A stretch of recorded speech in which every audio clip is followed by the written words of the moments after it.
ओम जयंती मंगला काली भद्रकाली कपालिनी दुर्गा क्षमा शिवा धात्री स्वाहा स्वधा नमोस्तुते। सर्वप्रथम आप सभी को नवरात्रि की हार्दिक शुभकामनाएं। तो आज नवरात्र के पहले दिन आइए सुनते हैं माँ शैलपुत्री की कथा। पौराणिक कथा के अनुसार माँ शैलपुत्री राजा दक्ष की पुत्री थी।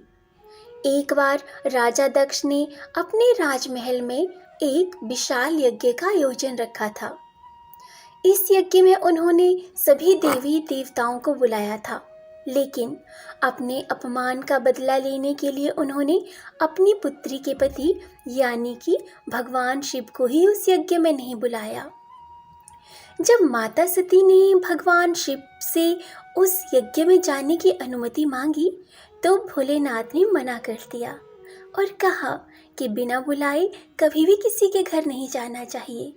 परंतु माता सती नहीं मानी। उन्होंने कहा कि वो तो उनके पिताजी का घर है, इसके लिए किसी आवश्यक बुलावे की क्या आवश्यकता है। जब माता सती नहीं मानी तो भोलेनाथ ने उन्हें जाने की अनुमति दे दी। परंतु जब माता सती अपने पिता के पास राजमहल पहुंची तो उन्हें पता चला कि यहाँ पर तो भगवान शिव को छोड़कर बाकी सभी देवताओं को बुलाया गया है। ये देखकर माता बहुत दुखी हो गई। राजा दक्ष सिर्फ इतने में शांत नहीं बैठे, वे सभी देवताओं के सामने भगवान शिव के लिए भी अपमानजनक आपत्तिजनक शब्द बोलने लगे। ये सब सुनकर माता सती को बर्दाश्त नहीं हुआ। वे क्रोधित हो गई और उसी समय यज्ञ की वेदी में कूदकर उन्होंने अपने प्राणों की आहुति दे दी। शास्त्रों के अनुसार इसके बाद माता सती का अगला जन्म हिमालय राज्य के घर कन्या के रूप में हुआ, जो कि शैलपुत्री कहलाई। तो ये थी माँ शैलपुत्री की कथा। आइए अब जानते हैं माँ शैलपुत्री के कौन से मंत्र हैं जिनका आज के दिन जाप करने से माँ बहुत ही जल्दी प्रसन्न हो जाती है। माँ शैलपुत्री के पूजा मंत्र हैं ओम देवी शैलपुत्रै नमः।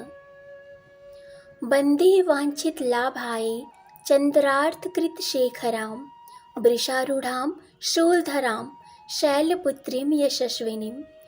वंदे वांछित लाभाय चंद्रार्थ शेखरां वृषारूढ़ां शूलधरां शैलपुत्रीं यशस्विनीं।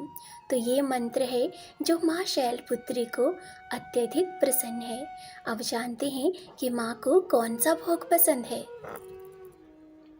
धार्मिक मान्यताओं के अनुसार माता शैलपुत्री को सफ़ेद चीज़ों का भोग लगाना चाहिए, क्योंकि सफ़ेद रंग इनका प्रिय होता है। इस दिन माता को गाय का घी और गाय के घी से बनी हुई चीज़ें अवश्य अर्पित करनी चाहिए।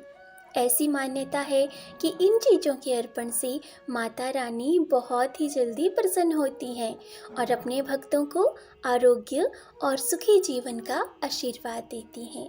तो आज हमने सुनी नवरात्रि के प्रथम दिन में माँ शैलपुत्री की कथा। तो इसी के साथ हम मिलेंगे एक और नए विषय के साथ, एक और नई जानकारी के साथ। और अगर आपको इस वीडियो में सुनाई गई कथा और माँ के विषय में बताई गई जानकारी थोड़ी सी भी अच्छी लगी हो तो मेरे चैनल को अवश्य सब्सक्राइब करें। धन्यवाद। माँ शैलपुत्री आपकी सभी प्रकार की सब मनोकामनाएं पूर्ण करें। जय माता दी।